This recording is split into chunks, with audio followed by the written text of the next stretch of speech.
दुनिया भर में ऑल्टर्स के आने पर जब सभी लोग अपने सबसे कीमती आइटम्स को सेक्रीफाइस कर रहे थे इस उम्मीद में कि उन्हें एक व्हाइट लाइट का रिवॉर्ड मिलेगा, तब मैंने एक स्पाइसी स्नैक का पैकेट ऑल्टर के बीच में फेंक दिया। आसपास के लोग मेरा मजाक उड़ा रहे थे, वो मुझे गरीब बोल रहे थे, लेकिन जैसे ही ऑल्टर अपने हाईएस्ट लेवल की रेड लाइट में बदला, उस रोशनी के बीच एक ऐसा मिथिकल आइटम निकला जो पहले कभी नहीं देखा गया था, क्योंकि मैंने एक यूनिक पावर जगाई है, आई ऑफ ट्रूथ, जो हर ऑल्टर के कनेक्टेड कोऑर्डिनेट्स और उसकी डिमांड देख सकती है। बस उसके डिमांड के हिसाब से सही आइटम चढ़ाने पर ऑल्टर से हाईएस्ट रिवॉर्ड मिल जाता है। किसी को नहीं पता था कि कुछ ही घंटों पहले मैं बस एक आम सा लड़का था जिसको उसकी एक्स गर्लफ्रेंड ने लूट लिया था। वो मेरे नए खरीदे हुए डियोर बैग को लेकर तुरंत एक मेबैग गाड़ी में बैठ गई थी। उसे जाता हुआ देखकर मुझे ऐसा लग रहा था कि जैसे आसमान गिरने वाला है, और अचानक से सच में आसमान से एक तेज आवाज आई और उसके तुरंत बाद अनगिनत ऑल्टर्स आसमान से गिरे और पूरी दुनिया आग की रोशनी में घिर गई। और अचानक से मेरी आंखों में चुभन सी हुई, और जब दोबारा मैंने आंख खोल के देखा तो पास वाले ऑल्टर पर एक ऐसी लाइन लिखी थी जो सिर्फ मैं देख सकता था। Altar number 666, connected coordinate endless abyss. एक जाइंट बीस्ट जिसने सब कुछ खा लिया है, लंबे वक्त ने उसको बोर कर दिया है। इस वक्त वो एक ऐसे खाने की तलाश में है जिसमें एक्सट्रीम टेस्ट और थ्रिल हो। तभी आसपास के लोग भी जमा हो गए। जब एक मोटे लड़के ने अपने हाथ की ब्रेड ऑल्टर में फेंक दी तो कुछ देर बाद ऑल्टर से एक सॉफ्ट सी व्हाइट लाइट निकली और फिर एक चमकता हुआ फ्रूट बाहर आया। ये सब देखकर उस मोटे लड़के की सांस तेज हो गई। बिना सोचे उसने वो फ्रूट अपने मुंह में डाल लिया। उसकी बॉडी का फैट तुरंत गायब हो गया और देखते ही देखते वो एक रिप्ड मस्कुलर गाय बन गया। ये देखकर बाकी के लोग कंट्रोल नहीं कर पाए और जल्दी जल्दी अपने सबसे कीमती आइटम्स ऑल्टर में फेंकने लगे, चाहे वो पैटिक फिलिपी घड़ी हो या सोने और हीरे। भीड़ इतनी पागल हो गई थी कि वो बिना कुछ सोचे समझे चीजों को अंदर फेंक रहे थे। ये सब देखकर मेरा दिमाग सुन पड़ गया, क्योंकि सिर्फ मुझे पता था कि ऑल्टर के पीछे वाला क्रिएचर सिर्फ एक एक्सट्रीम स्टिमुलेशन चाहता है। और मुझे ठीक से याद है कि एक बार एक दोस्त बाहर से एक डेथ स्पाइसी स्नैक लाया था जिसे कि मैंने बस चाटा था और 3 दिन तक मेरा बुरा हाल हो गया था। मैं टॉयलेट के अंदर ही फंसा रहा था। ये सब जानते हुए अब मैं सोचने लगा कि अगर एक ब्रेड के पीस से एक इनहेंसमेंट फ्रूट मिल सकता है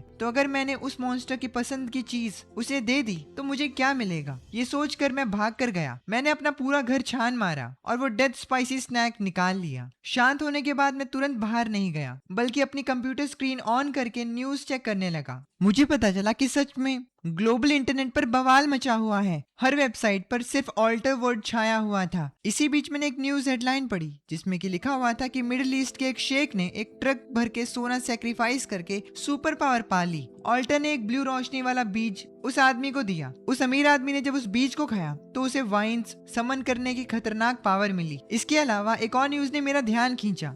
जापान का सेक्रीफाइस फेल हो गया था और 10 इविल स्पिरिट समन हो गई थी। एक केंडो मास्टर ने अपनी खानदानी तलवार सेक्रीफाइस की थी, पर रिवॉर्ड के तौर पर वहाँ एक ब्लैक स्मोक वाला डीमन निकल आया। फिलहाल जापान में भारी तबाही मची है। मॉन्स्टर को कंट्रोल करने के लिए आर्मी बुला ली गई है। मैं ये सब न्यूज देखकर डर रहा था। मुझे पता चला कि सेक्रीफाइस फेल होने पर डेंजरस डिजास्टर भी आ सकते हैं। इसीलिए ऑल्टर की डिमांड को एग्जैक्टली समझना बहुत जरूरी था। तभी अचानक से मेरा फोन वाइब्रेट किया। चाइना की गवर्नमेंट की इमरजेंसी नोटिस आई थी। इनिशियल रिसर्च से पता चला है कि इन मिस्टीरियस ऑल्टर्स में बड़ा रिस्क है और लिमिट भी है। एक ऑल्टर पर एक इंसान सिर्फ एक बार सेक्रीफाइस कर सकता है। हर इंसान दिन में सिर्फ 3 बार सेक्रीफाइस कर सकता है। साथ ही ऑल्टर्स के आने से एक अननोन एनर्जी पल्स निकली है जिससे दुनिया भर के सारे सीसीटीवी कैमरास खराब हो गए हैं। ये पढ़कर मेरे दिल में खुशी की लहर दौड़ गई। ये तो परफेक्ट मौका है। मैंने अपने फोन पर टाइम देखा। रात के 10 बज रहे थे। डेथ स्पाइसी स्नैक को पैक करके मैंने बिना सोचे समझे चुपचाप प्लाजा की तरफ निकल गया। वहाँ कोई नहीं था,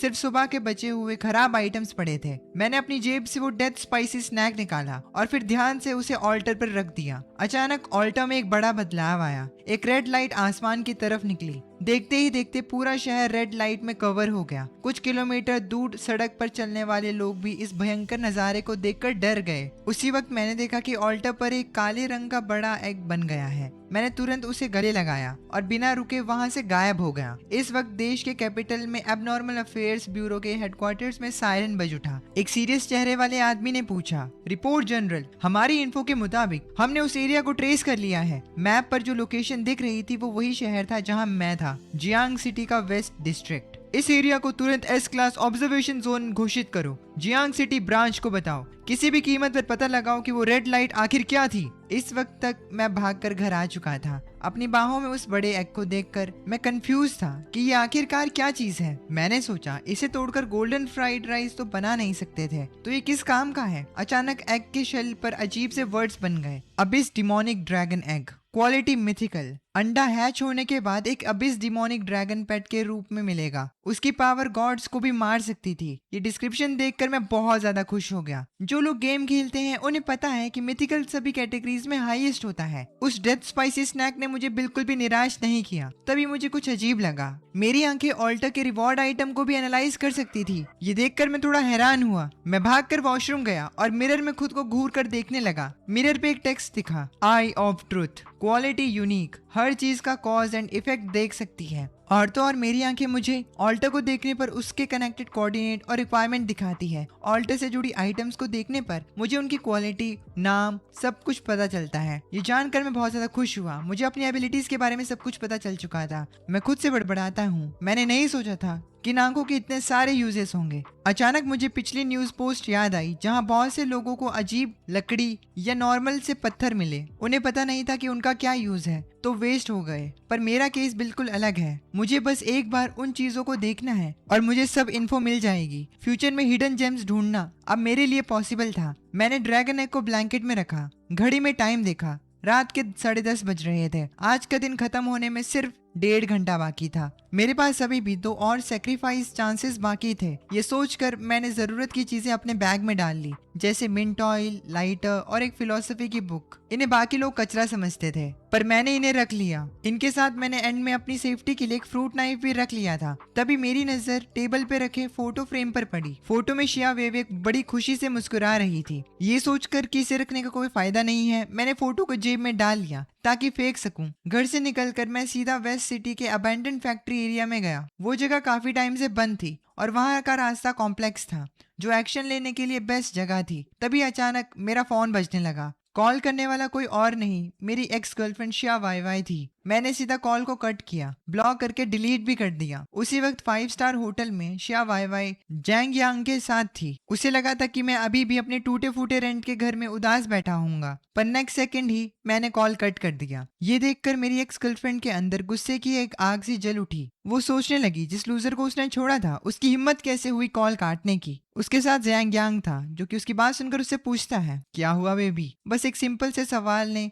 शिया वाई वाई का सारा गुस्सा शांत कर दिया। अपने सामने वाले आदमी को देखकर वो बहुत खुश थी, क्योंकि वो आसानी से हजारों के बैग्स और लाखों की वॉच दिला सकता था उसे। आज के टाइम में ये बेस्ट सेक्रीफाइस आइटम्स थे, और सच्चा प्यार या वादे इन फायदों के सामने सब बेकार थे। आखिर उसने मेरा दिया हुआ डियोर बैग सेक्रीफाइस किया था, जिससे ऑल्टर से कमाल की ग्रीन लाइट निकली, और उसके अगले 2 सेक्रीफाइस में भी लक के तौर पर ग्रीन लाइट ही आई थी। इन सब से लग रहा था कि वो इस न्यू एरा की डेस्टिनी की रानी है। पास बैठा जैंग यांग भी शिया वेवे का ख्याल रख रहा था, पर उसकी आंखों में एक चालाकी थी। उसने पहले बस थोड़े पैसे खर्च करके मजे लेने का सोचा था, पर उसे पता नहीं था कि इस औरत की किस्मत इतनी अच्छी होगी कि इसे लगातार 3 बार ग्रीन लाइट मिलेगी। इसीलिए जैंग यांग सोचने लगा इसे अपने पास रखने से शायद बाद में फायदा हो। दूसरी तरफ मैं उस अबैंडन फैक्ट्री एरिया में पहुंच चुका था। मुझे रात 12 बजने से पहले 2 सही ऑल्टर ढूंढने थे, वरना मौका वेस्ट हो जाता। थोड़ी ही दूर चलकर मुझे एक ऑल्टर दिखा, altar number 25091, connected coordinate scrap machinery spirit. एक मैकेनिकल इंप जिसे कचरा जमा करना पसंद है। उसे बॉटल के कैप से काफी ज्यादा लगाव है।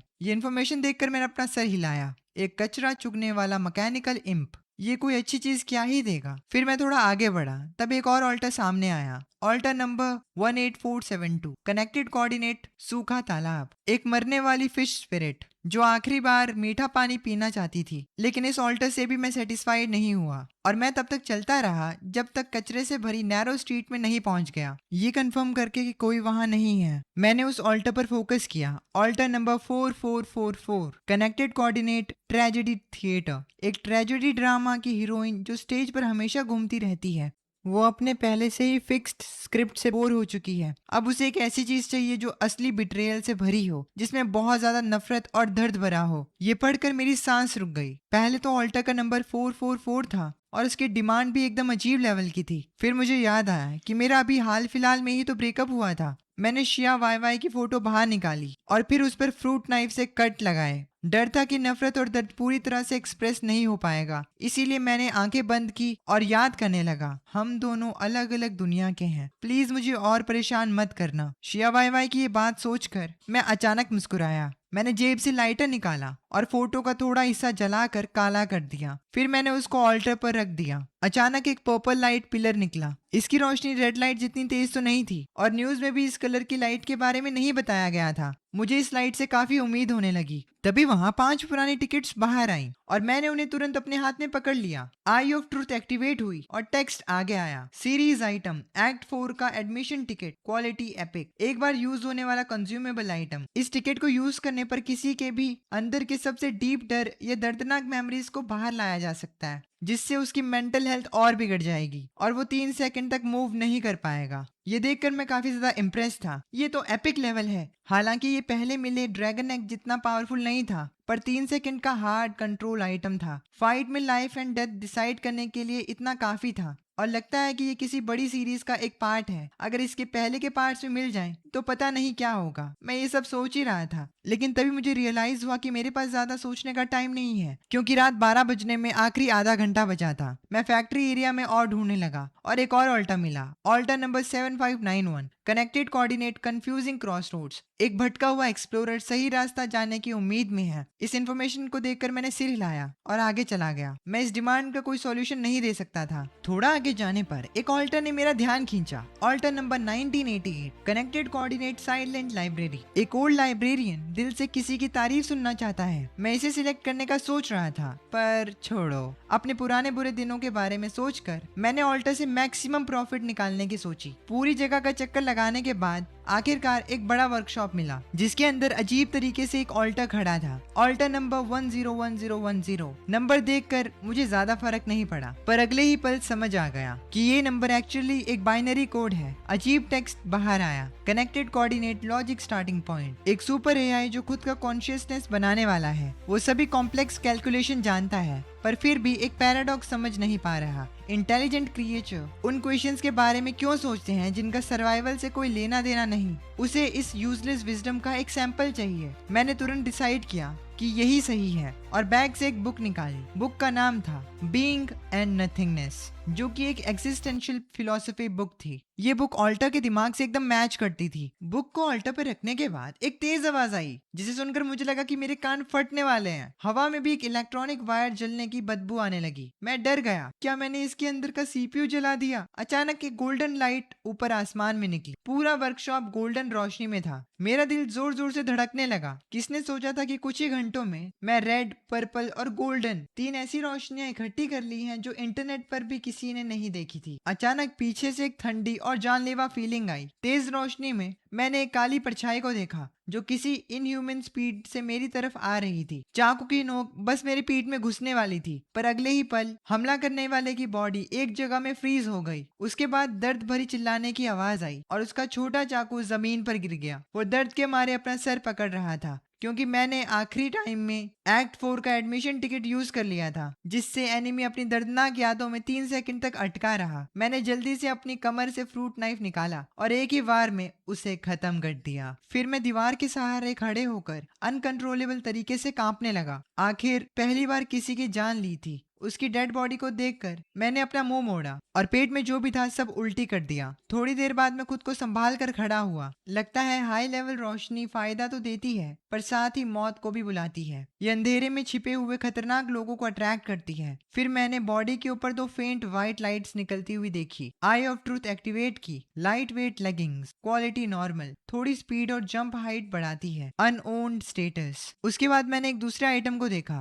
Poor quality stamina emulate, quality normal, body की स्टेमिना थोड़ा बढ़ाता है और इसका भी कोई मालिक नहीं होता। अनओन्ड वर्ड पढ़कर मेरा दिमाग घूम गया। मुझे एक बहुत ही खतरनाक रूल समझ आ गया, किल एंड लूट। अगर एनिमी को मार दो तो उसके सेक्रीफाइस आइटम को अपना बना सकते हो। इस आदमी के पास 2 यूजफुल आइटम थे। हो सकता है पहले भी उसने किसी को मारा हो, पर इंटरनेट पर सिर्फ अलग अलग कलर की लाइट्स की ही न्यूज क्यों थी? किसी ने इस रिस्क के बारे में क्यों नहीं बताया? मुझे आगे चलकर और भी ज्यादा डर लगने लगा। ऐसा नहीं कि लोगों को पता नहीं था, पर जिन्हें पता था उन्होंने चुप रहना ठीक समझा, जिसकी वजह से कुछ लोग नीचे पड़ी उस बॉडी की तरह मर गए। कुछ लोग खुद हंटर बनना चाहते थे और कुछ लोग बोलने से डरते थे, जैसे गवर्नमेंट, क्योंकि अगर ये सच सबको पता चल गया तो इसका मतलब था ऑफिशियली मान लेना कि पुराना सिस्टम खत्म हो चुका है, डार्क फॉरेस्ट रूल चलने लगा है और पूरी दुनिया एक ऐसी खाई में गिर जाएगी जिसे कंट्रोल करना मुश्किल होगा। ये सोचकर मैंने टाइम वेस्ट नहीं किया, वो व्हाइट लाइट आइटम्स उठाए और सीधा ऑल्टा के सेंटर में देखा। वहां एक फिस्ट के साइज का मेटल क्यूब रखा था। मैंने आई ऑफ ट्रूथ एक्टिवेट की। Dimensional storage, quality legendary. Bind करने पर एक इनिशियल 1000 क्यूबिक मीटर का डायमेंशन स्पेस मिलता है।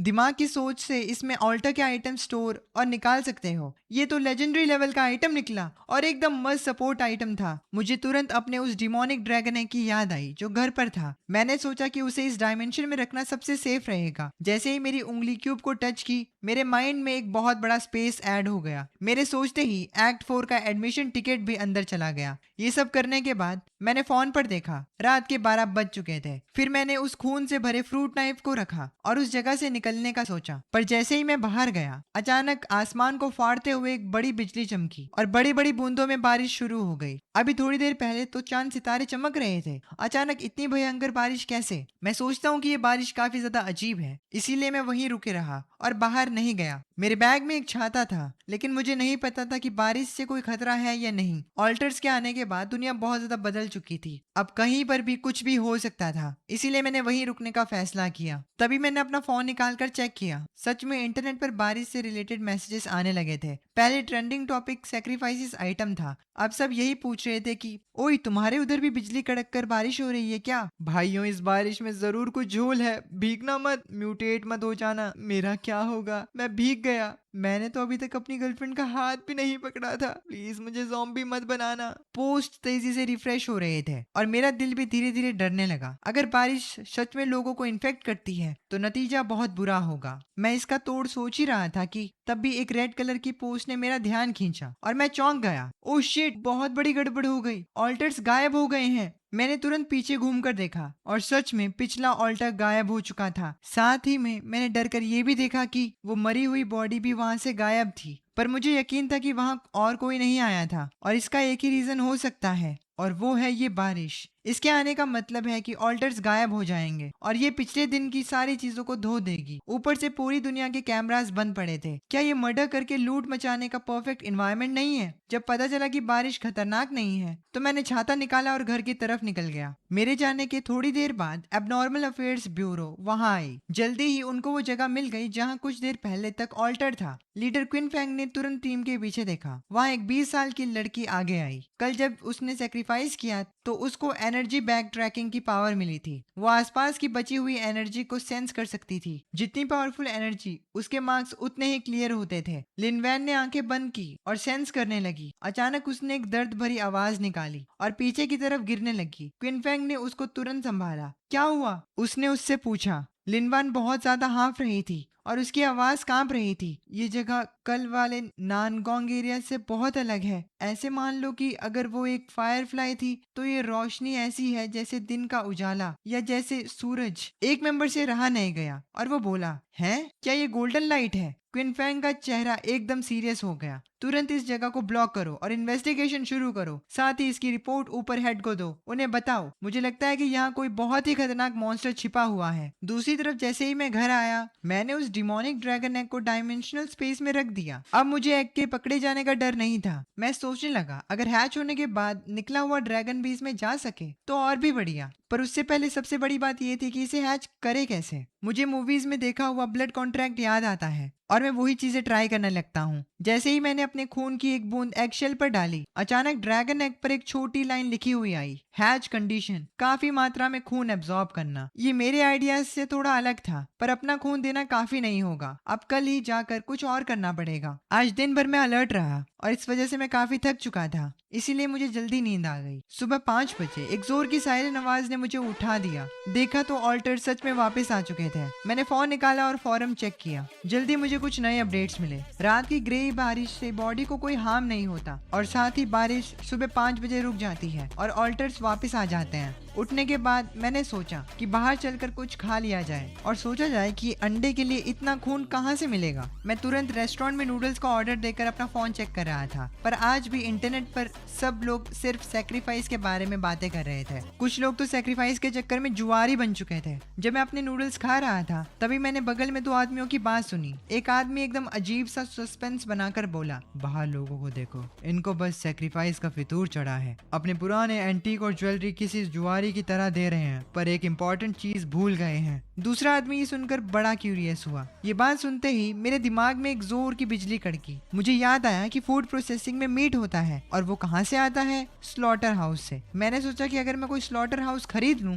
तो खून वाली प्रॉब्लम सॉल्व हो जाएगी। मैं जल्दी से अपने घर वापस आया और कंप्यूटर पर सर्च करने लगा। ऑल्टा इफेक्ट की वजह से कई फैक्ट्रीज बिक रही थी। जल्दी से मैंने एक पोस्ट पकड़ी, उसमें लिखा था, वेस्ट सिटी आउटस्किट का छोटा स्लॉटर हाउस पर्सनल रीजंस की वजह से जल्दी बेचना है, प्राइस नेगोशिएबल है। मैंने बिना सोचे उस पर कॉल लगाया, तुरंत उस आदमी के साथ मिलने का टाइम फिक्स कर लिया। कॉल रखने के बाद मैंने बैंक अकाउंट का बैलेंस देखा और उन्हें देखकर मैं सोचने लगा, ये पैसे शायद दूसरे लोगों के लिए ऑल्टर पर सेक्रीफाइस करने के भी काम ना आए, पर इससे अभी मेरा ड्रैगन का घोंसला मिल सकता है। दोपहर के 2 बजे मैं जियांग सिटी के आउटस्कर्ट्स में गया। वहाँ एक मिडिल एज आदमी ने मुझे वेलकम किया और अपनी फैक्ट्री दिखाने लगा। मैं बस आसपास घूर रहा था और कुछ नहीं बोला। मेरा ये ठंडा और इंटरेस्टेड ना दिखने वाला बिहेवियर देखकर आदमी कंफ्यूज हो गया और डरते डरते थोड़ा बड़ा हुआ रेट बताया, लेकिन मैंने उसे कुछ नहीं कहा, सिर्फ ना में सर हिलाया। बहुत बार्गेनिंग के बाद आखिरकार उसके बताए प्राइस के 40% पर मैंने उस जगह को खरीद लिया था। अगले आदमी ने कॉन्ट्रैक्ट साइन करने के बाद चाबियां मुझे दे दी थी और पास वाले फार्म्स के नंबर भी दे दिए थे, जिससे मेरा सप्लाई वाला प्रॉब्लम डायरेक्टली सॉल्व हो गया। मैंने जब उस फैक्ट्री का चक्कर लगाया तब मुझे बेसमेंट का खुफिया रास्ता मिला। वो एक पुराना स्टोरेज रूम था। अचानक मैंने अपने आई से एक छोटी सी एनर्जी सेंस की। धीरे धीरे लकड़ी का बोर्ड हटाया तो एक ऑल्टा मेरे सामने दिखा। ये ऑल्टा एकदम ब्लड रेड था और वहां से दिल धड़कने की आवाज आ रही थी।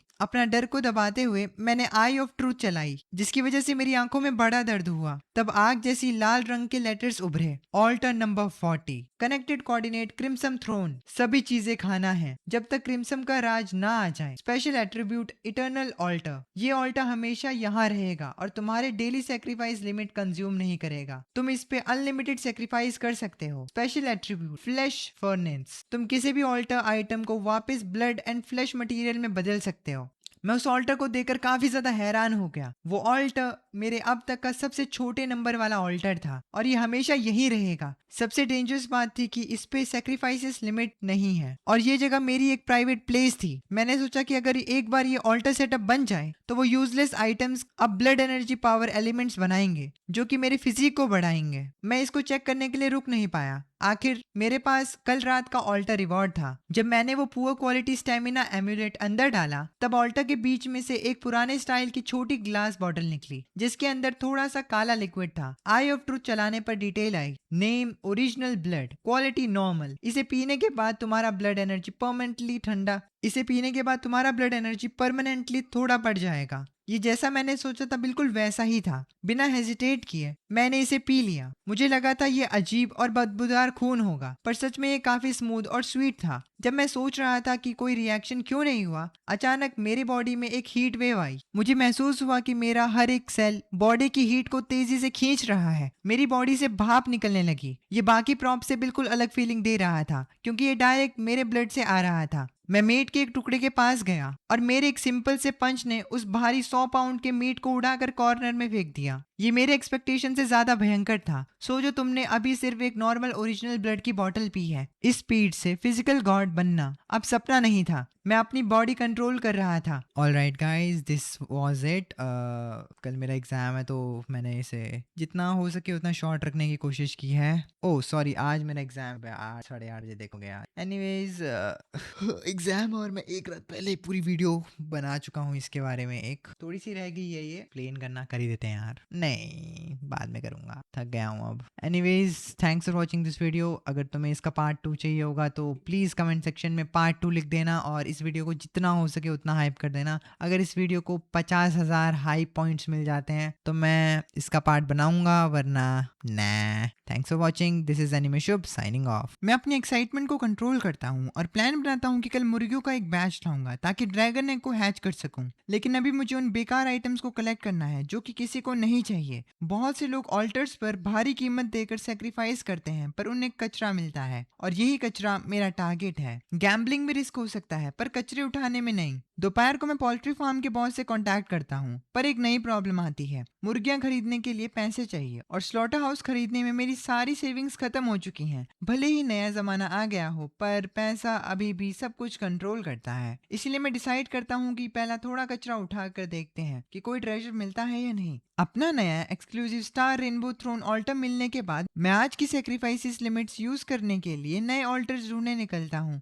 जैसे ही मैं वेजिटेबल मार्केट के पास पहुंचता हूँ, सामने से एक दर्दनाक चीख सुनाई देती है। एक फटे हुए साधु के कपड़े पहने हुए ह्यूमनॉइड मॉन्स्टर एक पेडेस्ट्रियन को नोच कर खा रहा था। मैंने तुरंत अपनी आई ऑफ ट्रुथ यूज की। Flesh eating heat monk, ordinary disaster, एक टेंपल गार्ड मॉन्क जिसे मटन चुराने के झूठे इल्जाम में पीट पीट कर मार डाला गया था। वो मीट से जुड़ी हर सेक्रीफाइस से नफरत करता है। मुझे तुरंत समझ आ गया कि किसी डेड शाने ने मीट का आइटम सेक्रीफाइस किया होगा जिसकी वजह से ये आफत आ गई। ये तो खुद मौत को बुलाने वाली बात है। अचानक कुछ ऑफ रोड व्हीकल्स तेजी से वहां आती हैं। गाड़ियों के दरवाजे खुलते हैं और कुछ लोग तुरंत बाहर कूदते हैं। उनको लीड कर रहा था अनोमली अफेयर्स ब्यूरो का ग्रुप लीडर क्विन फैंग। उसने सीरियस होकर कमांड्स दिए और जल्दी ही उस एरिया को सील कर दिया गया। भीड़ को तुरंत हटा दिया गया उस जगह से, पर मैं थोड़ी दूर खड़ा रहा। क्विन फैंग ने अपने पीछे खड़ी औरत की तरफ देखा और उसने कहा, लीडर, एनर्जी फ्लक्चुएशन बहुत स्ट्रॉन्ग है, संभल कर रहिएगा। लिनवान का चेहरा सीरियस था। मैं पुलिस लाइन के पीछे से सब साफ सुन रहा था। बाप रे,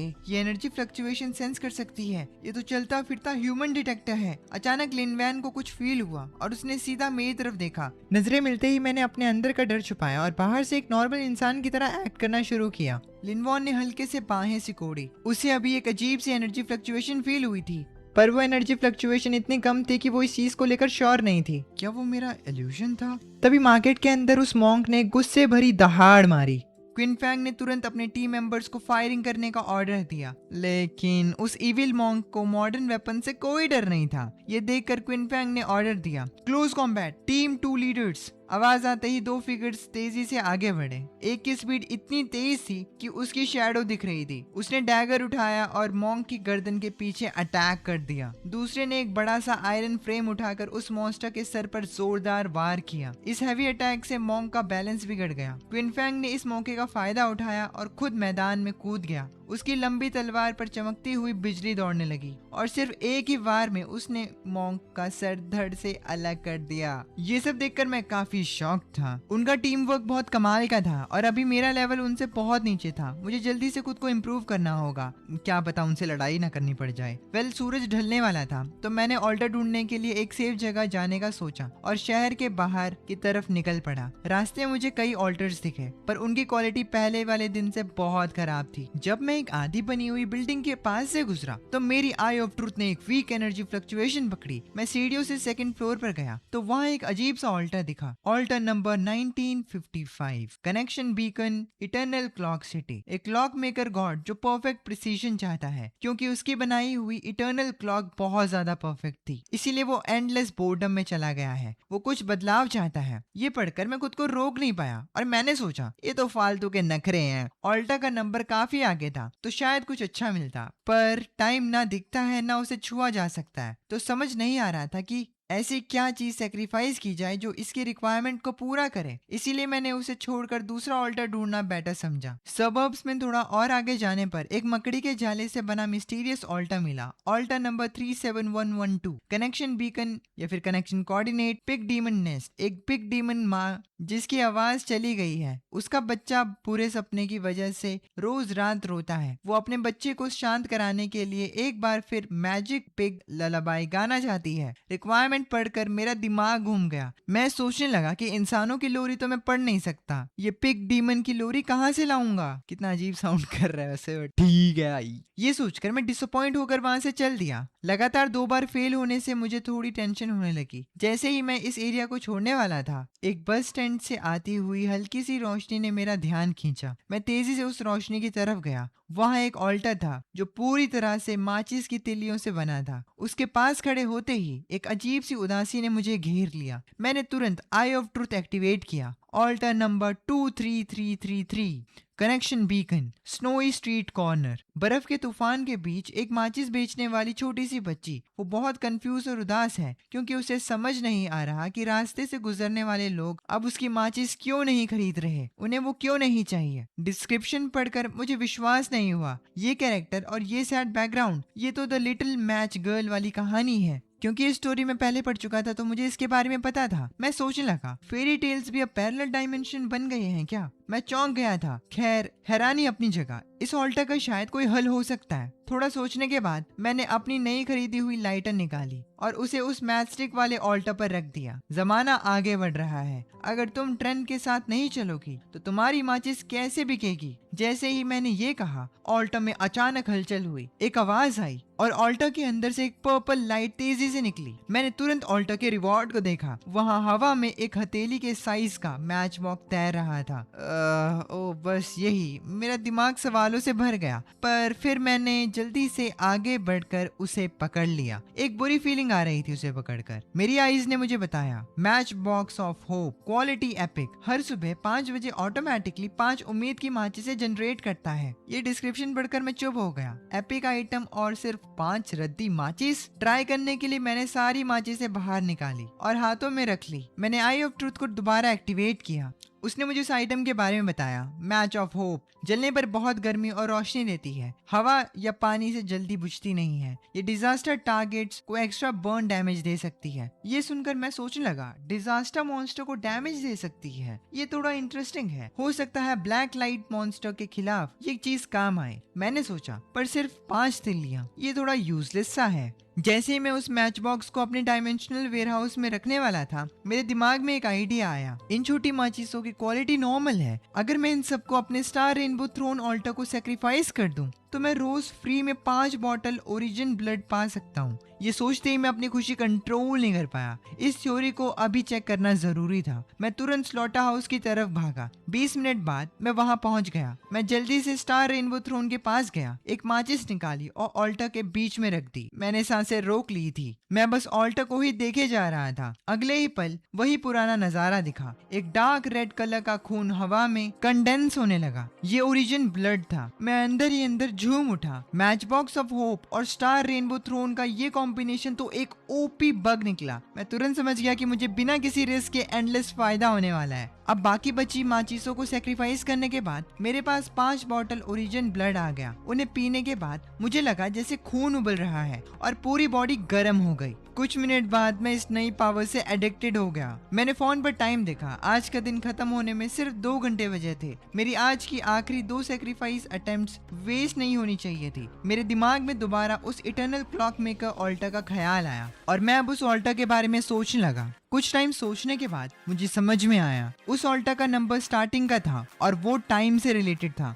मैं सोचने लगा, अगर ऐसा है तो उसका रिवॉर्ड पक्का बढ़िया ही होगा, पर इसके लिए कैसा सैक्रिफाइस चाहिए होगा। ये सोचते हुए मैंने इधर उधर देखा और मेरी नजर एक पुराने डेस्क कैलेंडर पर रुकी। जब मेरे डैड जिंदा थे तो वो ऑफिस से इस कैलेंडर को लाए थे, जिसे मुझे फेंकने का मन नहीं किया। उस कैलेंडर पर अलग अलग तरह के मार्क्स थे। सबसे ज्यादा हाईलाइट किया हुआ दिन जून 7 था, जिस पर ब्लैक सर्कल था। ये वो दिन था जब मेरे पेरेंट्स का कार एक्सीडेंट हुआ था और इस दिन मैं उनकी आत्मा की शांति की पूजा करने जाता था। कैलेंडर के आगे पेज पलटने पर सितंबर 15 को मेरी और शिया वेवे की एनिवर्सरी मार्क थी। दिसंबर 24 को शिया वाई का बर्थडे था। इसमें और भी मार्क्स थे, जैसे salary day, credit card payment, friend की शादी और रेंट देना। ये मार्क्स अच्छे और बुरे दोनों थे, जो मेरी पूरी लाइफ टाइमलाइन को दिखाते थे। तभी मेरा दिमाग उस क्लॉक मेकर ऑल्टर के बारे में क्लियर हुआ। उसने जो टाइम बनाया है वो बहुत परफेक्ट है। उसमें कोई गलती नहीं है, इसीलिए कोई सरप्राइज या एक्सीडेंट भी नहीं है, कोई खुशी या दुख नहीं है, वो एक मरी हुई दुनिया जैसा है। पर मेरे वाला कैलेंडर अलग है, ये एक इंसान की लाइफ दिखाता है। इसका टाइम कॉम्प्लेक्स है, मेसी है और अनसर्टेनिटी से भरा हुआ है, इसीलिए ये टाइम जिंदा है। उस ऑल्टर को और एडवांस टेक्नोलॉजी नहीं, बल्कि टाइम का एक अलग एक्सपीरियंस चाहिए। ये सोचकर मैं सीधा उस क्लॉक मेकर ऑल्टर की तरफ चल दिया। वहां पहुंचकर मैंने वो कैलेंडर निकाला और बहुत रिस्पेक्ट से ऑल्टर के बीच में रख दिया और मैं बोलने लगा, परफेक्ट टाइम में कोई लाइफ नहीं होती, पर ये टाइम जो पछतावे से भरा है और एक इम्परफेक्ट लाइफ को रिकॉर्ड करता है, यही असली जिंदा टाइम है। ये बदलाव तुम्हें पसंद आएगा। मेरे बोलते ही ऑल्टर पर रखा कैलेंडर गायब हो गया। ऐसा लगा जैसे टाइम रुक गया हो और बस आसपास दुनिया शांत हो गई। अचानक एक गोल्डन रोशनी निकली जिसने पूरी बिल्डिंग को दिन की तरह रोशन कर दिया। उन अनगिनत जिंदगी के मोमेंट्स किसी फास्ट फॉरवर्ड होती फिल्म की रील की तरह मेरी आंखों के सामने तेजी से घूमने लगे। उसी वक्त एक antique looking pocket watch altar के बीच में हवा में तैरने लगी। मैंने तुरंत आई ऑफ ट्रुथ यूज किया। Destiny pocket watch, quality legendary, normal इंसान से कई गुना ज्यादा रिएक्शन और जजमेंट टाइम देती है ये घड़ी। डिस्क्रिप्शन पढ़कर मेरा दिमाग खराब हो गया। क्या फायदा है यार। पर जैसे ही मैंने उस पॉकेट वॉच को हाथ में पकड़ा, एक बहुत ही मिस्टीरियस फीलिंग आने लगी। तब मुझे रियलाइज हुआ कि मैं कितना बेवकूफ था। ये पॉकेट वॉच कोई नॉर्मल स्ट्रेंथ या स्पीड नहीं दे रही थी, बल्कि ये मेरे मूवमेंट्स और अवेयरनेस को बढ़ा रही थी। इससे मैं अपनी बढ़ी हुई एनर्जी और ताकत को परफेक्टली यूज कर सकता था। सेफ रहने के लिए मैंने उस पॉकेट वॉच को अपने डायमेंशनल वेयरहाउस में रख दिया। पर तभी मैंने नोटिस किया कि उसका असर कम नहीं हुआ। वो अभी भी काम कर रही थी। आगे से अगर कोई पीछे से अटैक करे तो मैं बिना किसी एक्स्ट्रा आइटम के आराम से काउंटर अटैक कर सकूंगा।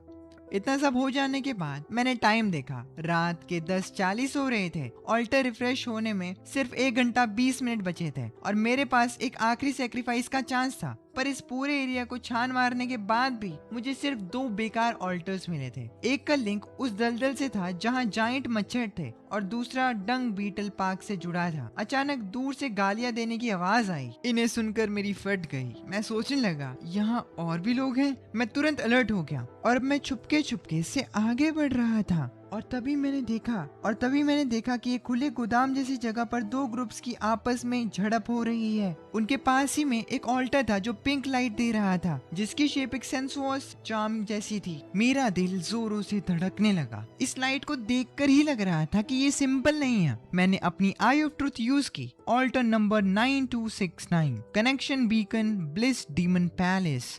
एक बैटल हार्डन सक्यूबस क्वीन जो नॉर्मल प्लेजर से कंप्लीटली नंब हो चुकी है। उसे अब एक ऐसी फिजिकल स्टिमुलेशन चाहिए जो सीधा उसकी आत्मा को झंझोड़ दे। ये डिटेल्स पढ़कर मैंने लंबी सांस ली और ऑल्टर का नंबर काफी आगे था, पर इसका डिस्क्रिप्शन थोड़ा नॉटी लग रहा था। लेकिन जैसे ही मैंने अपने बैग को चेक किया, मुझे याद आया कि उसमें एक आइटम पड़ा है जो बिल्कुल इसी काम के लिए ठीक बैठेगा। तभी मैदान में सीन बदला। एक साइड एक मोटी गोल्ड चेन पहना हुआ गंजा आदमी था जिसके पीछे दर्जनों गुंडे थे। दूसरी साइड सिर्फ 4 लोग थे जिन्हें एक टॉल और हॉट फिगर वाली लड़की लीड कर रही थी। वो गंजा आगे बढ़ा और बुरी तरह मुस्कुराते हुए बोला, तुम लोग सीधी तरह नहीं मानोगे ना, हमारे भाइयों की सामान छीनने की हिम्मत की। चुपचाप सामान निकाल दो और इस लड़की को हमें दे दो तो शायद हम तुम्हारी जान बख्श दें। पर वो लड़की बिना डरे वैसे ही खड़ी रही। उसने ठंडे दिमाग से सिर्फ एक वर्ड कहा, निकल। गंजा उसी पल पागल हो गया। इस रेज बीट में फंस गया था गंजा और अब वो अपने आदमियों से कहता है, भाइयों टूट पड़ो इस पर। जैसे ही वो दर्जनों गुंडे अजीब आवाजें निकालते हुए आगे बढ़े, उस लड़की के ग्रुप के 4 लोगों ने तुरंत डिफेंस पोजीशन ले ली। लड़की के हाथ में डैगर था और उसने गुंडों पर अटैक किया। बाकी लोगों का लेवल भी ठीक था। एक बड़ा बॉडी बिल्डर जैसा आदमी स्टील की पाइप को ऐसे घुमा रहा था जैसे हवा का तूफान हो। बाकी 2 लोअर बॉडी पर अटैक कर रहे थे। अपने गुंडों को पिटता देखकर गंजा गुस्से में चिल्लाया और उसने पूरी ताकत से एक किक उस बॉडी बिल्डर पर मारी जिसकी वजह से वो बॉडी बिल्डर दूर जा गिरा और उसके सर से खून निकलने लगा। इस गंजे के आने से फाइट का बैलेंस बिगड़ गया। लड़की के ग्रुप वाले एक एक करके जमीन पर गिरने लगे। जल्द ही गंजे ने उस लड़की को एक कंटेनर के कोने में घेर लिया। लड़की ने हार नहीं मानी, बल्कि उसकी आंखों में एक खतरनाक चमक थी। सब मारो! गंजे को लगा कुछ गड़बड़ है और उसने पीछे हटने का चाहा, पर लड़की ने एक मीट बॉल को अपने हाथों में कुचल दिया। एक काला धुआं पूरे एरिया में फैल गया और उसमें से एक 3 मीटर लंबा मॉन्स्टर निकला। Oh shit, black monster! गुंडे ये देखकर डर के मारे जम गए। पर इससे भी ज्यादा डरावना सीन अगले ही पल हुआ। मॉन्स्टर के आते ही उसने सीधा पलटकर उस बॉडी बिल्डर, जो कि लड़की का ही आदमी था, उसको 2 टुकड़ों में फाड़ दिया। गंजा ये देखकर डर से कांपने लगा। ये पागल है, ये औरत पागल है, ये तो अपने बंदों को ही मार रही है। गुंडे जान बचाकर भागने लगे, पर मॉन्स्टर ने एक तरफा कत्लेआम शुरू कर दिया। मैं साइड में खड़े रहकर ये सब गौर देख रहा था। ये लड़की सच में बहुत खतरनाक है। वहां से निकलने के लिए उसने सबको मौत के घाट उतारने का प्लान बनाया। ये तो चलता फिरता टाइम बॉम्ब जैसा था। कुछ ही देर में वहां सिर्फ वो गंजा ही बचा था, जो भागने की कोशिश कर रहा था। पर मॉन्स्टर ने एक ही जंप में उस गंजे को अपने नीचे दबा लिया। कुछ मिनट्स बाद वो ग्राउंड एक नर्क बन गया। गुंडे और उस लड़की के साथ ही सबकी लाशें वहां पड़ी थी। पर पेट भर खाना खाने के बाद भी वो मॉन्स्टर गायब नहीं हुआ, बल्कि नया शिकार ढूंढने के लिए आसपास ही घूम रहा था। और जिस लड़की ने उसे बुलाया था वो एक पिलर के पीछे छुपी हुई थी, सांस लेने में भी डर रही थी। तभी मैंने टाइम की तरफ देखा, क्योंकि मुझे अभी भी ऑल्टर से रिवॉर्ड चाहिए थे, चाहे जान ही क्यों ना चली जाए। MCRU alright. मैंने टाइम देखा, 11:50। अब और वेट नहीं कर सकता, वरना आज का लास्ट चांस वेस्ट हो जाएगा। मैंने एक लंबी सांस ली और अपना फोकस एडजस्ट किया। फिर मैंने अपनी सारी ब्लड एनर्जी इकट्ठी की और उस पागल औरत की तरफ तेजी से बढ़ा। पिलर के पीछे छुपी उस औरत को तुरंत डेंजर फील हो गया, पर उसने भागने की बजाय अपना डैगर टाइटली पकड़ा और काउंटर अटैक किया। उसने एक बहुत ही ट्रिकी एंगल से मेरे दिल पर वार किया। अगर पहले का टाइम होता तो इस वॉर से बचना मुश्किल था, लेकिन अब ओरिजिन ब्लड और पॉकेट वॉच की पावर्स की वजह से उस लड़की के अटैक की डायरेक्शन मुझे एकदम साफ दिख रही थी। इतनी साफ कि हंसी आ जाए। मैं पहले से ही जानता था कि मेरे डॉज करने के बाद उसकी अगली मूव क्या होगी। मैं हल्का सा साइड हुआ और उस लड़की का वार खाली गया। उसके दोबारा अटैक करने से पहले मैंने अपने चाकू से उसके एक हाथ पर कट लगा दिया और फिर तुरंत दूसरे हाथ पर भी। औरत के दोनों हाथ इंस्टेंटली बेकार हो गए और वो चीखते हुए भीख मांगने लगी। बात करके सॉल्व करते हैं ना भैया। पर मेरी आंखों में कोई दया नहीं थी। आखिरकार इसने मुझे भैया कैसे बोल दिया। I mean, ये नहीं बोलता वो, बट सही लग रहा था। अगर अटैक किया है तो गेम खत्म करना ही होगा, मैंने सोचा। फिर मैंने अपना फ्रूट नाइफ सीधा उसके गले की तरफ चलाया। इस अटैक से बचना इम्पॉसिबल था, पर जैसे ही चाकू उसकी गर्दन को छूने वाला था, उसने एक चीख मारी और पैंग! इस आवाज के साथ वो अचानक एक ब्लड मिस्ट में ब्लास्ट हो गई। मेरा चाकू हवा में ही चला गया। धुआं हटने के बाद वो औरत वहां से गायब थी, उसकी परछाई तक नहीं दिखी। मैं शॉक रह गया। वो मेरी आंखों के सामने से गायब हो गई थी। वो मरी नहीं, बल्कि मेरे सामने से भाग गई। लेकिन ऐसा कैसे हो सकता है? ये किस टाइप की अजीब पावर है? मैं ये चीज सोचने लगा। मुझे लगा था कि आज रात तो मैं उसे पक्का निपटा दूंगा, पर इस दुनिया के राज बहुत ही गहरे हैं। ऐसी जान बचाने वाली ट्रिक तो मैंने कभी सुनी ही नहीं थी। कितना ही टाइम हुआ था वैसे इन ऑल्टर्स को आए हुए, क्या मतलब है यार। पर मुझे एक चीज पता थी कि वो लड़की जल्दी वापस आने की हिम्मत तो नहीं करेगी। तभी हवा की आवाज के साथ एक दहाड़ ने मेरा ध्यान तोड़ा। वो ब्लैक लाइट मॉन्स्टर मुझे देख चुका था। जैसे ही उसके पंजे मुझ पर पड़ने वाले थे, मैं थोड़ा पीछे हटा और उसका वार खाली चला गया। उसके मिस होने के गैप का फायदा उठाते हुए मैंने अपने फ्रूट नाइफ से उसकी टांग पर कट लगा दिया। मॉन्स्टर को बहुत दर्द हुआ और उसने तुरंत काउंटर अटैक किया, पर उसके अटैक मुझे स्लो मोशन में दिख रहे थे। डेस्टिनी पॉकेट वॉच की प्रिडिक्शन पावर बहुत स्ट्रॉन्ग थी। सिर्फ कुछ ही मूव्स में मैंने अपनी फुर्ती और स्पीड यूज करके उसके पूरे शरीर पर जख्मों के निशान दे दिए, पर मुझे उसकी मेन वीकनेस नहीं मिल रही थी। मैंने उसके साथ लड़ते हुए अपनी आई ऑफ ट्रूथ ऑन की। मॉन्स्टर के सर के पिछले हिस्से पर रेड लाइट चमक रही थी और मुझे वो मेन पॉइंट मिल गया जिसकी मुझे तलाश थी। मैंने एक प्लान बनाया। मैंने जानबूझकर अपने पैरों को थोड़ा लड़खड़ाया ताकि मॉन्स्टर को लगे कि मैं वीक हूँ, और मैं ऐसा ही करता हूँ। जैसे ही वो मॉन्स्टर मुझे काटने के लिए आगे आया, मैंने अपनी टांगों को यूज करके एक बहुत बड़ी जंप मारी और अपनी पूरी ताकत लगाकर उसके सर के पिछले हिस्से में चाकू घोंप दिया। उसकी बड़ी सी बॉडी धड़ाम से जमीन पर गिर गई। मैंने चैन की सांस ली। आखिरकार खत्म हुआ। मैंने बिना टाइम वेस्ट किए अपने डायमेंशनल स्पेस से ड्रैगन एग निकाला। खाना रेडी है बेबी। मैंने ड्रैगन एग को उस मॉन्स्टर की लाश के पास रख दिया था। देखते देखते ऐसा लगा जैसे वो एग जिंदा हो गया हो। जमीन पे पड़ा खून तेजी से गायब होने लगा और थोड़ी देर में उस मॉन्स्टर की लाश भी पूरी सूख गई। इस टाइम एग पर एक छोटी सी टेक्स्ट आई, इंक्यूबेशन प्रोग्रेस 2%। मैं बहुत खुश हुआ। मेरे पालने का तरीका एकदम सही है। मैं एक्साइटमेंट में एग को वहां ले गया जहां वो 2 ग्रुप्स पहले लड़ रहे थे। जल्दी ही ड्रैगन एग ने वहां जमीन पर पड़ा सारा खून सोख लिया। लाशों के पास से कुछ चमकते हुए ग्लोइंग ऑर्ब्स निकले थे। मैंने रफली चेक किया, कुछ खास नहीं था, तो मैंने उन सबको अपने डायमेंशनल वेयरहाउस में डाल दिया ताकि वापस जाकर उन सब के बदले और ओरिजिन ब्लड ले सकूं। ये सच में एक बहुत बड़ा जैकपॉट था। ये सब करने के बाद मैंने उस अट्रैक्टिव सक्यूबस ऑल्टा की तरफ देखा और सोचा, एक्साइटमेंट चाहती हो ना सक्यूबस क्वीन, तो लो आग और बर्फ की फीलिंग लो। मैंने कूलिंग बाम निकाला और सीधे उस ऑल्टा पर रख दिया। तुरंत वो दोनों चाम जिंदा जैसे लगने लगे और एक पर्पल लाइट ने मुझे घेर लिया। मुझे लगा था कि इस एक्सट्रीम स्टिमुलेशन से कम कोई मिथिक रेड लाइट तो मिलेगी, पर सिर्फ एक पर्पल लाइट निकली। लगता है ये क्वीन आमतौर पर बहुत वाइल्ड गेम खेलती है, मैंने सोचा। पर अगले ही पल कुछ अजीब हुआ। वो पर्पल एनर्जी गायब होने के बजाय ऑल्टर पर ह्यूमन शेप लेने लगी। एक धुंधली सी ह्यूमन फिगर धीरे धीरे क्लियर हो रही थी। मैंने तुरंत अपना चाकू टाइट पकड़ लिया, पर वो एक परफेक्ट फीमेल बॉडी थी। उसके सर पर छोटे प्यारे डीमन हॉर्न्स थे और पीछे एक हार्ट शेप्ड पूंछ थी जो हल्के से हिल रही थी। ये एक रियल जिंदा सक्यूबस थी। उसकी नशीली आंखें मुझ पर टिकी थी। हैंडसम, तुमने मुझे सच में खुश कर दिया है। इनाम के रूप में मैं तुम्हारी कोई भी एक विश पूरी करूंगी, उसने मुझसे ये कहा। उसकी आवाज सुनकर मेरा गला सूख गया और बॉडी का खून तेजी से नीचे की तरफ फ्लो करने लगा। बाप रे, मुझे तो एक हिडन वाइफ मिल गई। पर इस सुपर रोमांटिक माहौल में एक बहुत ही बेसुरी बजिंग साउंड आई। पास रखा हुआ ड्रैगन एग अचानक बहुत तेजी से शेक करने लगा। इससे पहले कि मैं कुछ समझ पाता, उस काले अंडे से एक बहुत ही डरावनी और स्ट्रॉन्ग पुलिंग फोर्स निकली। वो सक्यूबस जो अभी बनी ही थी, उसके एक्सप्रेशंस फ्रीज हो गए। उसे अपनी मौत फील हो रही थी। वो पुलिंग फोर्स इतनी स्ट्रॉन्ग थी कि बिना किसी रूल के उसने सीधा सक्यूबस को अपनी तरफ खींच लिया। जैसे ही सक्यूबस ड्रैगन एग से टच हुई, वो प्योर पर्पल एनर्जी में कन्वर्ट हो गई और एग ने उसे पूरा एब्जॉर्ब कर लिया।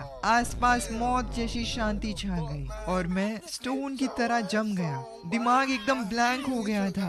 ये क्या हुआ? मेरी एपिक वाइफ कहाँ गई? मैंने जमीन पे पड़े ड्रैगन एग की तरफ देखा जो कि शायद डकार ले रहा था और फिर आराम से हवा में तैरता हुआ मेरी हाथ में वापस आ गया। मैं उसे पकड़कर कांप रहा था क्योंकि एग पर लिखी टेक्स्ट तेजी से बढ़ रही थी। Incubation progress 41%। एक एपिक सक्यूबस की एनर्जी इतनी ज्यादा होती है, मैंने ये कभी नहीं सोचा था। मैंने नोटिस किया कि एग से पर्पल लाइट निकल रही थी और उस पर कुछ छोटे छोटे हर्ट के निशान बन गए थे। अब अबिस डीमन ड्रैगन और हर्ट साइंस दोनों उस पर थे। एग ने प्लेफुली मुझे रब किया। मुझे पता था कि अब वो सक्यूबस वाइफ वापस नहीं आएगी। मैंने गुस्से से एगशेल पर पोक किया। उम्मीद है तुम हैच होने के बाद एक बहुत खूबसूरत लड़की बनोगी जो मुझे सेटिस्फाई कर पाएगी। चमड़ी साला। तभी आसमान में बिजली कड़की और ग्रे रेन शुरू हो गई। मैं जल्दी से एक रूफ के नीचे छुप गया। वहाँ लड़ाई के सारे निशान बारिश की वजह से तेजी से गायब हो रहे थे। फिर मैं पुरानी फाइट के बारे में सोचने लगा। उस औरत का भाग निकलना मुझे बहुत खटक रहा था, जैसे अंधेरे में कोई जहरीला सांप छुपा हो। मैंने डिसाइड किया कि मैं पास की एक 3 स्टोरी बिल्डिंग में जाकर देखूंगा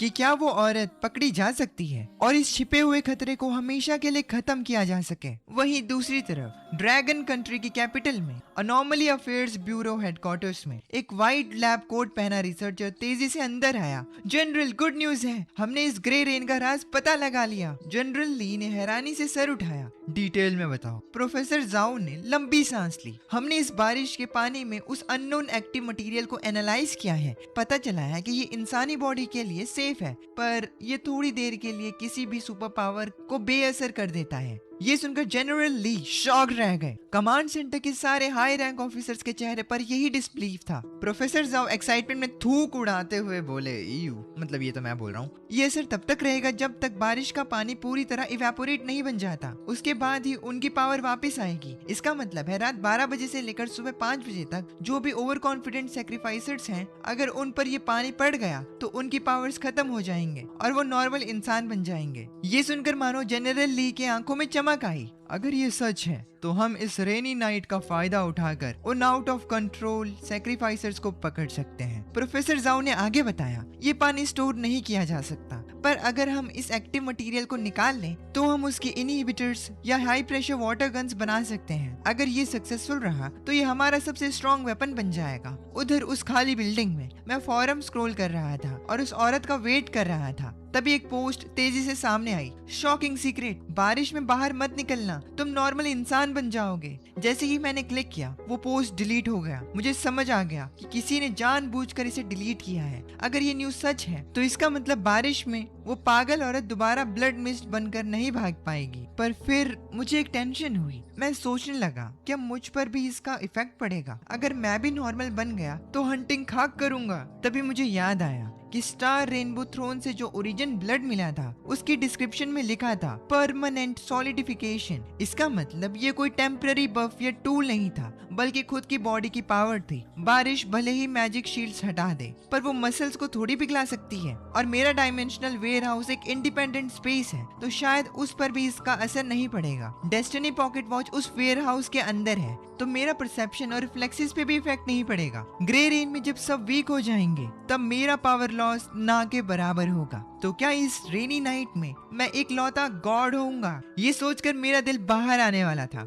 इस बात को अभी चेक करना जरूरी था। मैंने उस ग्रे रेन में खड़े होने का डिसाइड किया जिससे सब डरते थे। और जब मैं ग्रे रेन में खड़ा हुआ, मेरी मुस्कान एक लोडेड गन से भी खतरनाक लग रही थी। ये बारिश सभी सुपर पावर्स को जीरो बना सकती है, पर उस ओरिजिन ब्लड को नहीं, जो मेरी बॉडी को हमेशा के लिए मजबूत कर चुका था। जब बाकी सुपर ह्यूमंस वीक हो रहे थे, तब उस रात मैं ही अकेला सबसे पावरफुल था। मीनवाइल वो औरत जिसने मेरी डरावनी पावर देखी थी, वो ब्लड मिस्ट की वजह से बचकर अपने विला पहुंच चुकी थी। उसके ये बुरे हाल देखकर कुछ ब्लैक सूटेड बॉडीगार्ड्स घबरा गए। एक बटलर दौड़ता हुआ आया। उसने उससे पूछा, मैडम आपको इतनी चोट कैसे आई? ईडा और बाकी लोग कहाँ हैं? उस लड़की का नाम यान रोक से था। उसकी आंखों में डर था। वो सब खत्म हो गए। मैं भी उस अनजान आदमी के हाथों मरने वाली थी। वो बहुत पावरफुल है। उसके बाद उसने बटलर से एक आर्टिस्ट बुलवाने को कहा ताकि वो मेरा फेस ड्रॉ करवा सके। उधर मैं स्लॉटर हाउस वापस पहुंचा और अपने कलेक्ट किए हुए वाइट क्वालिटी आइटम्स को स्टार रेनबो थ्रोन ऑल्टर में डाल दिया। ये सारे नॉर्मल टूल्स उस ग्रे रेन में वैसे भी यूजलेस हो जाते, तो उन्हें अपने खुद के ओरिजिन ब्लड से रिप्लेस करना बेटर था। 4 और बॉटल्स ओरिजिन ब्लड मिलने के बाद मैंने उन्हें पी लिया और अपने रूम में आकर सीधा हो गया। सुबह 5 बजे मैं टाइम पर उठा। कल रात को मैंने पोल्ट्री फार्म के बॉस के साथ डील कंफर्म कर ली थी। जब पूरी 500 मुर्गियां यूज हो चुकी थी तो ड्रैगन नेक का इंक्यूबेशन प्रोग्रेस 42.3% तक पहुंच गया। इतने कम परसेंटेज को देखकर मैं सोचने लगा, बाप रे, 500 मुर्गियों से सिर्फ 1.3% बढ़ा। ये तो सच्चाई में एक पैसे खाने वाला जानवर है। इसीलिए मैंने स्ट्रेटेजी चेंज करने का डिसाइड किया। ऑल्टर आने के बाद फिजिकल बिजनेस काफी इफेक्ट हुए थे। पोल्ट्री फार्म का बॉस अपने पोल्ट्री को बचाने में डिफिकल्टी होने की वजह से परेशान था। इसीलिए मैंने सोचा अगर मैं पोल्ट्री को जल्दी से सेमी फिनिश प्रोडक्ट्स में बदल सकूं तो वो अपने सेल्स चैनल्स खुद ढूंढ लेगा, जबकि मैं बस प्रोसेसिंग फी लूंगा और ड्रैगन एग उनका खून पी लेगा। इतना काफी था। मैंने फार्म के बॉस वैंग को कॉल किया और डायरेक्ट अपना प्लान बताया। हम दोनों तुरंत राजी हो गए। दोपहर में बॉस वैंग 500 और मुर्गियां ले आया। वो दूसरे फार्म्स की मुर्गियां भी लाना चाहता था। मैं जानता था कि वो मिडिलमैन बनकर पैसे कमाना चाहता है, पर जब तक एग हैच नहीं होता मैं चाहता था कि वो और ज्यादा पोल्ट्री लाए। अब बॉस वैंग को भेजकर मैंने स्लॉटर हाउस का काम फिर शुरू किया। इस बार मैंने एफिशिएंसी की जगह मुर्गियों को काटने के एंगल और पावर कंट्रोल पर ध्यान दिया। ये एक तरह की यूनिक ट्रेनिंग थी। मुझे लग रहा था कि मेरे नाइफ के साथ कनेक्शन इंप्रूव हो रहा है। इस रिपीटेटिव काम से मेरा पावर पे कंट्रोल बेटर हो रहा था। जब रात हुई, ड्रैगन एग का इंक्यूबेशन प्रोग्रेस 43.6 हो गया था और फिर मैं अपना बैकपैक लेकर निकल पड़ा, क्योंकि रात सैक्रिफाइस के लिए सबसे बेस्ट टाइम था। सिटी के दूसरे साइड शिया वाई वाई और उसका नया बॉयफ्रेंड जैंग यांग एक नाइट क्लब गए। वहाँ उन्हें ब्रदर लॉन्ग लॉन्ग नाम का एक बंदा मिला। 5 लाख की इंट्रोडक्शन फी देने के बाद ब्रदर लॉन्ग ने उन्हें एक मिस्टीरियस लोकेशन बताई। जल्दी ही दोनों वहां के लिए निकल पड़े। रास्ते में जैंग यांग बहुत एक्साइटेड था, जब हम उस सिटी की सबसे बड़ी अंडरग्राउंड शैडो ऑर्गेनाइजेशन में ज्वाइन हो जाएंगे तो यहाँ हमारी ही चलेगी। फिर तेरा वो बेकार एक्स बॉयफ्रेंड और बाकी छोटे मोटे लोग हमसे पंगा लेने की हिम्मत नहीं करेंगे। शिया वाई वाई की आंखों में भी होप थी, जो भी था, मतलब होप उम्मीद। वो कहने लगी, पता नहीं वो लूजर कहाँ सड़ रहा होगा, उसकी इतनी हिम्मत की उसने मुझे ब्लॉक कर दिया। पिछले कुछ दिनों से तो एक मैसेज तक नहीं आया। वहीं दूसरी तरफ मैं ऑल्टर ढूंढने निकला था और अचानक मुझे एक चीख आई। अभी मैं अपने दिन के सबसे बुरे टाइम से गुजरा था। एक ऑल्टर से मुझे सिर्फ एक ब्लू क्वालिटी आइटम मिला था, विंड वॉकर बूट्स। ये बूट्स स्पीड बढ़ाते हैं पर रेनी नाइट्स में किसी काम के नहीं रहते। वापस आकर मैंने सोचा इनको भी स्टार रेनबो थ्रोन में दे दूंगा और देखूंगा कैसा ओरिजिन ब्लड मिलता है। रात को लगभग 11 बजे एक छोटी नदी के पास मुझे कुछ चमकता हुआ दिखा। पास जाने पर पता लगा कि ये एक अजीब सा ऑल्टर था जिसके लेफ्ट और राइट साइड अलग थे। ऑल्टर के लेफ्ट में एक रेड लाइट निकलती हुई फायर फिनिक्स बनी थी। राइट साइड में एक डल सी ब्रोकन स्वॉर्ड रखी थी। मैंने तुरंत आई ऑफ ट्रुथ ऑन की तो पता चला कि दोनों ऑल्टर्स आपस में जुड़े हुए थे और बीच में एक हल्की सी एनर्जी थी। मैं सोचने लगा ऐसे ट्विन ऑल्टर्स भी होते हैं। जैसे जैसे मैं ऑल्टर्स के बारे में पढ़ रहा था मेरी हैरानी बढ़ रही थी क्योंकि दोनों की हिस्ट्री काफी बड़ी थी। Fire phoenix alter number 7766, connection beacon 9 heavens immortal realm. Genius girl Nalan Ran बहुत परेशान थी। 3 साल पहले उसके मंगेतर श्याओ हुओ की कल्टीवेशन पावर खत्म हो गई थी। इस वजह से उसके फैमिली एल्डर्स उसे शादी तोड़ने पर मजबूर कर रहे हैं। वो अभी रास्ते पे खड़ी सोच रही है कि उसे क्या करना चाहिए। और राइट वाले ऑल्टर की इन्फो भी उतनी ही शॉकिंग थी। Alter number 6677 connection beacon 9 heavens immortal realm. Genius boy Xiao Huo अपनी शक्तियां अचानक बंद होने की वजह से टॉप मोस्ट पोजीशन से गिरकर एक यूजलेस लूजर बन गया है जिसे सब हेट करते हैं। वो इस प्रॉब्लम से निकलना चाहता है पर कोई उसकी मदद करने वाला नहीं है। इन्फॉर्मेशन पढ़ने के बाद मेरा दिल जोरों से धड़कने लगा। रैन और हुओ ये स्टोरी आगे कैसी जाएगी मुझे बहुत अच्छे से पता है क्योंकि ये भी एक फिक्शनल कहानी है जिससे कि मैंने पढ़ रखा है। अब पर्दे के पीछे वाले मास्टरमाइंड के रूप में मुझे क्या करना चाहिए? अगर मैं रैन को मैरिज ब्रेक करने से रोक दूं तो शायद हुओ को वो डेस्परेशन नहीं मिलेगी जो उसका चीट एक्टिवेट करने के लिए जरूरी है। सिंपल मतलब है कि अगर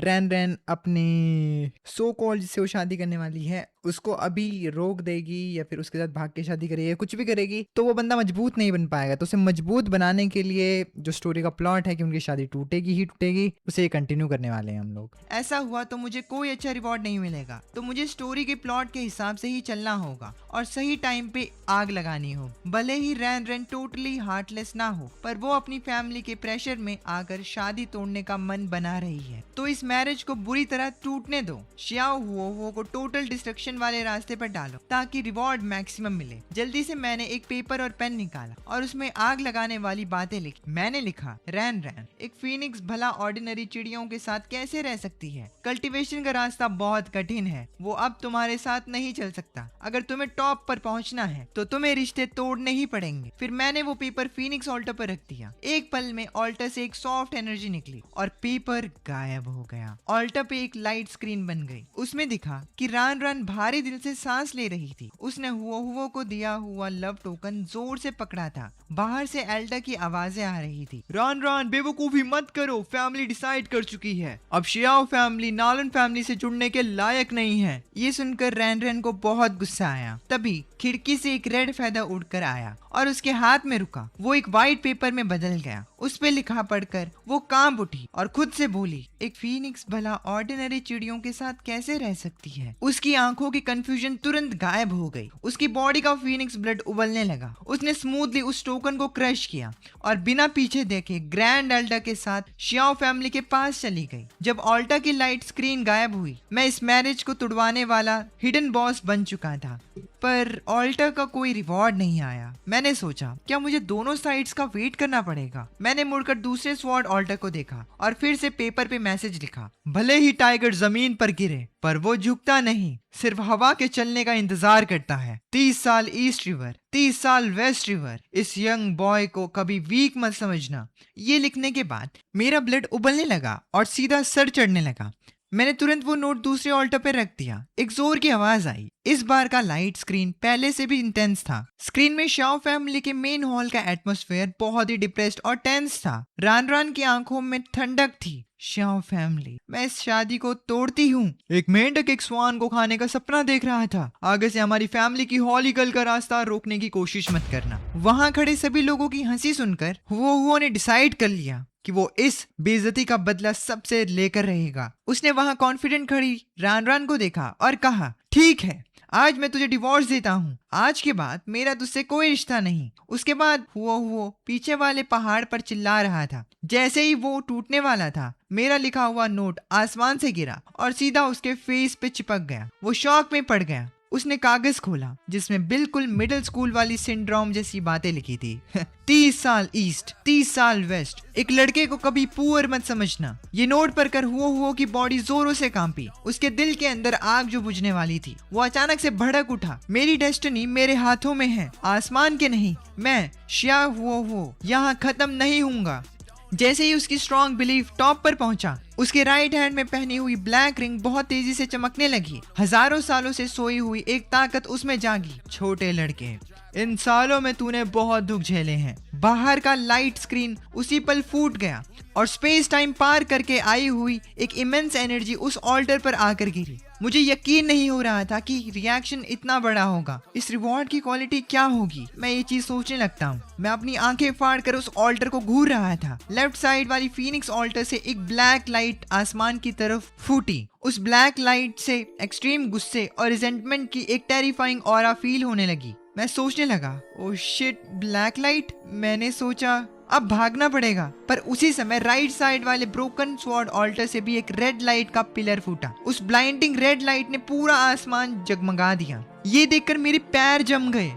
मैंने कहा, रेड लाइट रिवॉर्ड, फिर मैं भाग क्यों रहा हूँ? मैं उस टाइम दोनों ऑल्टर के रिवॉर्ड्स को देखकर बहुत नर्वस था। एक तरफ मौत जैसी काली रोशनी थी और दूसरी तरफ एक ऐसी रेड लाइट जिसके पीछे सब लोग पागल हो जाते। मैंने तुरंत भागने का प्लान कैंसिल किया। मैं सीधा मुड़कर रेड लाइट वाले ऑल्टर की तरफ भागा। मैंने तुरंत उस रेड लाइट में तैरती हुई चीज को पकड़ा, एक डैगर जिसमें एक ब्लैक स्मोक निकल रहा था। उसी समय जमीन बहुत बुरी तरह हिलने लगी। मैंने देखा कि उस ब्लैक लाइट ऑल्टर में एक ऐसी शेप बन रही थी जिसका चेहरा रान रान से 70% मैच कर रहा था, पर उसका एक्सप्रेशन कंप्लीटली पागलपन वाला था और उसकी आवाज बहुत नफरत से भरी हुई थी। किसकी वजह से मैंने उसको खोया? उसकी आवाज सुनकर मैंने तुरंत अपनी आई ऑफ ट्रूथ ऑन की। रान रान का heart demon wraith, quality epic, karma twisting resentful body disaster. इसके पास नालन रान रान जैसी ही ब्लड लाइन है, एक्सट्रीम पैरानॉइड और क्रेजी पर्सनैलिटी भी। मैंने वहां से भागने का प्लान बनाया, पर उस रिजेंटमेंट बॉडी ने डायरेक्ट मेरा पीछा किया।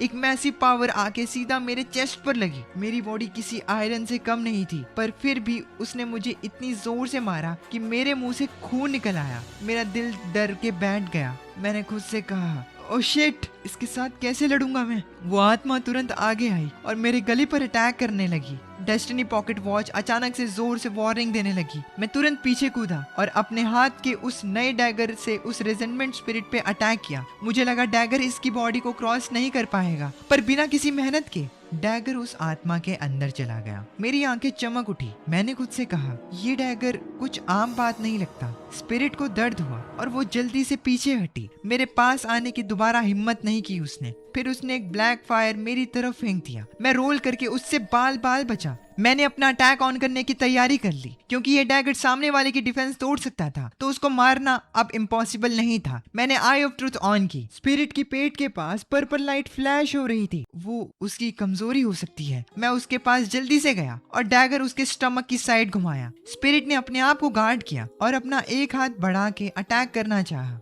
मैंने डैगर की डायरेक्शन तुरंत चेंज की। उसके स्टमक पर कट लगा, पर मेरा लेफ्ट आर्म भी उसके क्लॉज के लगने से इंजर्ड हो गया। उसकी पेट की रोशनी और डिम हो गई। फिर हम दोनों की फेस टू फेस फाइट चालू हो गई। मैंने उसके स्टमक के कट को और डीप किया, पर उसने मुझे वापस दूर फेंका। जब मैंने जोर लगाकर उठने की कोशिश की तो मुझे लगा कि मेरी रीढ़ की हड्डी टूटने वाली है। स्पिरिट के पेट पर बनी लाइट और ज्यादा डल हो रही थी। उसने अपने दोनों हाथ जोड़े और अपनी पूरी रिजेंटमेंट को एक साथ जमा किया। एक बहुत बड़ी जाइंट स्वॉर्ड बनके मेरी तरफ आने लगी। मुझे इसी चांस का वेट था। मैंने तुरंत अपनी एक्ट 4 की एंट्री टिकट फेंक के यूज की। उस टिकट की मदद से स्पिरिट की स्वॉर्ड हवा में गायब हो गई और उसके फेस पे कंफ्यूजन और पछतावा आ गया। मैं अपनी टॉप स्पीड से गया और लगातार उस स्पिरिट के पेट पे स्ट्राइक करता गया। आखिरकार वो रिजेंटमेंट स्पिरिट जमीन पर गिर गई और फाइट खत्म हो गई। मेरी पूरी बॉडी पे छोटे छोटे कट्स थे। मेरा लेफ्ट हैंड और रिब्स पूरी तरह फ्रैक्चर थे,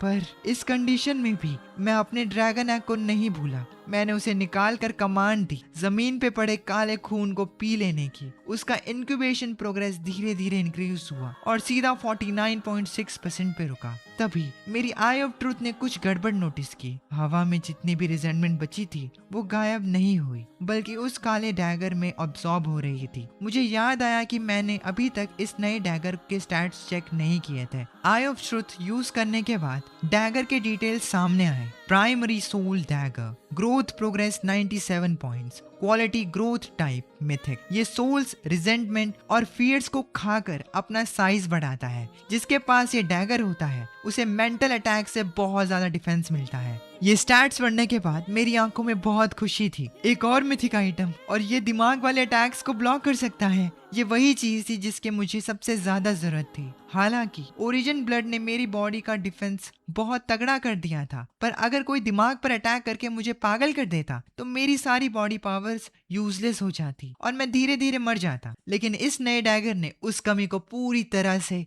बाहर कर दिया था। Alright guys, this was the completion of this novel। और मतलब नॉवल की एनिमेशन, नॉवल तो बहुत बड़ी है वैसे ये, बट अगर तुम्हें ये वीडियो पसंद आई तो प्लीज़ चैनल को सब्सक्राइब कर देना एंड इस वीडियो को हाइप कर देना, ताकि अगर इसकी मुझे एनिमेशन और मिलती है तो मैं उसे भी तुम्हारे लिए एक्सप्लेन कर दूं। एंड या थैंक्स फॉर वॉचिंग। प्लीज़ इस वीडियो को हाइप कर देना और कमेंट कर देना प्लीज़ इस पे। Thanks for watching. मैं मिलता हूँ तुमसे नेक्स्ट वीडियो में, तब तक के लिए अपने फैमिली का ख्याल रखना। This is anime Shubh signing off.